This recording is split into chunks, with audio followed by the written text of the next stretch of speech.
qualifies for an IEP?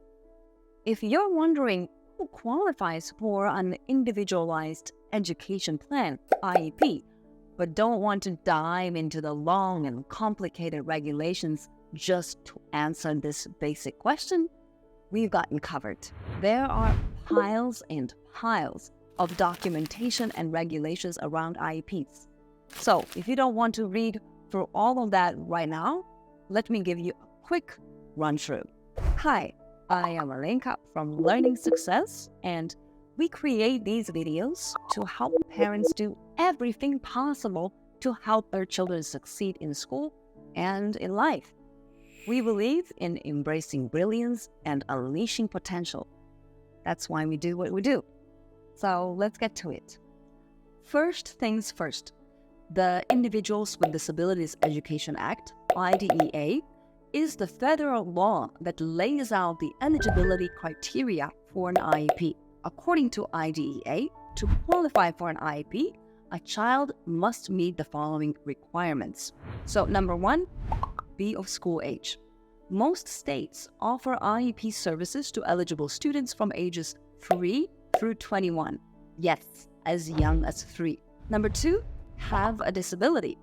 IDEA recognizes 13 categories of disabilities, and we'll cover those in a moment. And number three, need special education because of the disability. So not every student with a disability requires special education. So let's quickly cover those 13 categories of disabilities as defined by the IDEA. Number one, autism.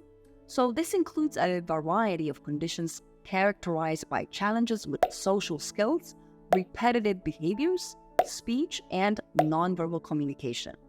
Autism can influence a child's ability to interact, communicate, and learn in traditional ways. Number two, deaf blindness. This refers to combined hearing and visual impairments. So the combination of these conditions creates unique needs that cannot be accommodated by programs solely for children with deafness or blindness. Number three, deafness. Deafness implies a hearing impairment so severe that the child is impaired in processing linguistic information through hearing with or without amplification. Number four, emotional disturbance.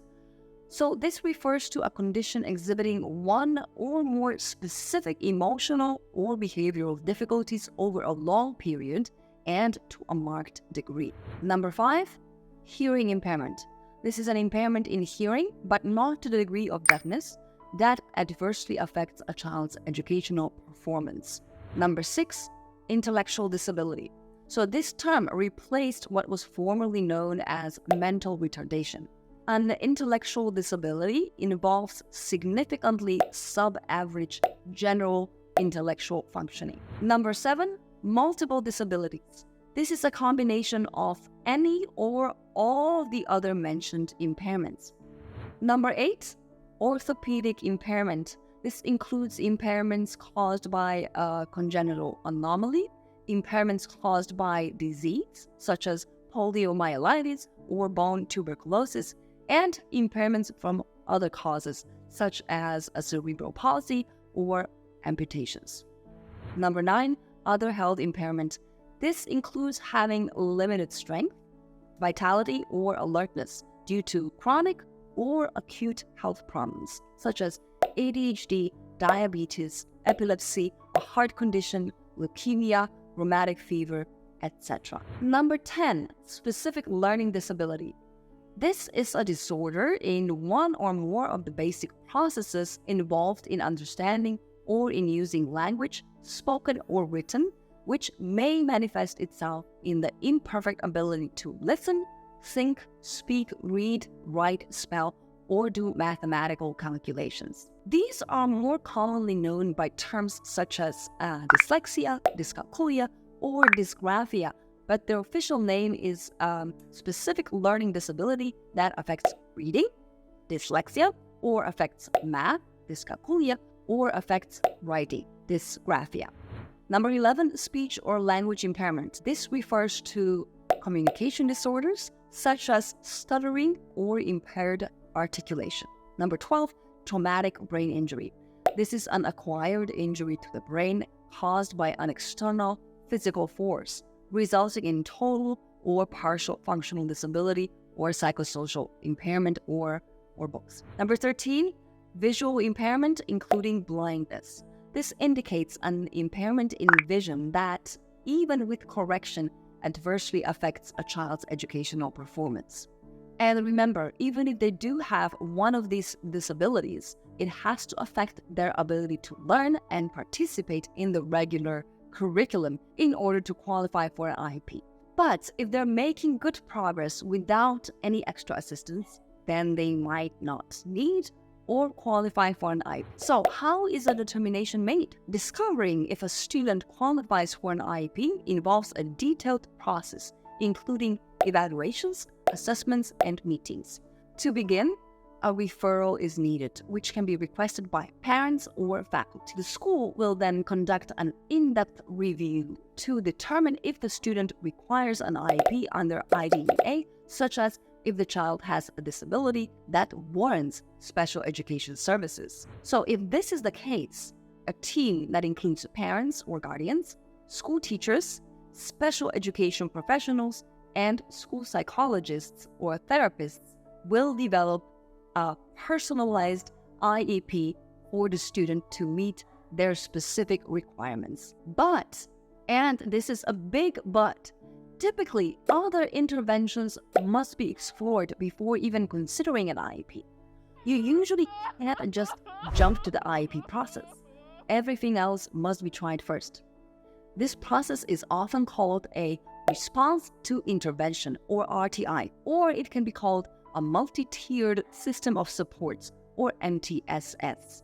No shortage of acronyms, right? So, an RTI, or MTSS, usually goes something like this. Tier 1. This is the teacher trying different instructional strategies to see if that helps the student improve.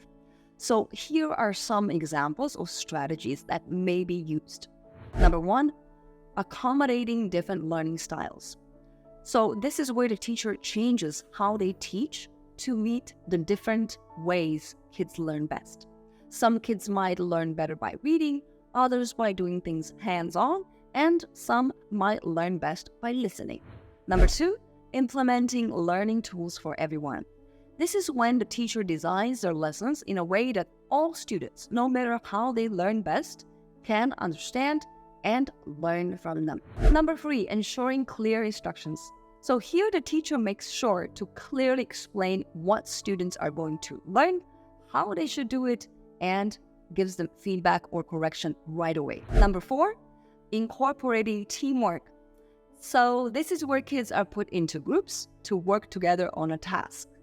This way, they can learn from each other and also learn how to work well with others. And number 5, good behavior rewards. The teacher sets clear rules for how students should behave. When students behave well, they are praised or rewarded. If they don't behave well, there are consistent consequences. However, a word of warning: reward and consequence systems can backfire, especially if implemented poorly. So modern psychology has shown us that there are, far better ways. So if your child is going through an RTI, pay special attention here, as the use of extrinsic rewards and punishments can, at the least, put attention on the wrong motivation and, at worst, cause psychological damage. We will cover this subject deeper in the future. For now, just be aware, and if it seems wrong, trust your gut, it probably is. Number 6, use of technology. So the teacher uses things like computers, tablets, or special software to make learning more interesting and fun. Number 7, check-ins. The teacher regularly checks to see how well students are understanding the lesson. If students are struggling, the teacher can change the lesson to help them understand better. Number 8, active learning. The teacher encourages students to actively participate in their learning rather than just, sitting and listening. This could be through activities, projects, discussions, and more. Of course, teachers are already overworked, so all or even any of these are going to be challenging. But regardless, all reasonable interventions must be tried before initiating an IEP. It's a requirement. If these Tier 1 strategies don't work, then you will move on to Tier 2. Tier 2 is additional targeted interventions. This might involve small group lessons, extra practice sessions, or specific learning programs. And then there's Tier 3. If the student still does not make sufficient progress with Tier 2 interventions, they may receive more intensive, individualized interventions such as one-on-one lessons, use of very specialized learning programs, or even intervention by a school psychologist, a speech and language therapist, or an occupational therapist, depending on the student's needs. Then, and only then, if the student does not respond to any of these interventions and continues to show significant difficulty in achieving academic or functional skills, the student may then be referred for a full evaluation to determine eligibility for an IEP. It's a long road, and as you can probably tell by now, it's not a simple process. Here's something else to think about. This whole process can take a long time. It most likely will. Children often fall several years behind before an IEP gets implemented. Things could get way worse before they get better. And even if they do get better, that may be only by modifying the curriculum. But you don't have to let that happen. You can get started on you helping your child right now. How? Well, simple. The Learning Success System. So the Learning Success System is an educational therapy program designed to help parents work with their children at home to improve foundational learning skills.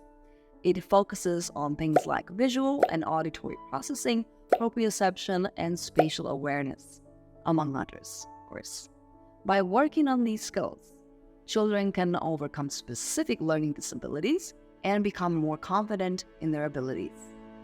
When a child has strong foundational skills, it becomes easier for them to learn and understand new concepts in school. For example, good visual tracking skills can help a child read more efficiently, while strong auditory memory skills can make it easier to follow spoken instructions. By building up these skills using the Learning Success System, you can help your child become more successful in school and better equipped to handle academic challenges. You can try it out for free. Just click the link in the description. And if you still want to consider going down the IEP path to see if that is the right option for your child, we've got your back there too. We have created an entire playlist filled with expert advice from a variety of professionals with expertise in IEPs. Teachers, administrators, parents, therapists, advocates, and yes, even lawyers.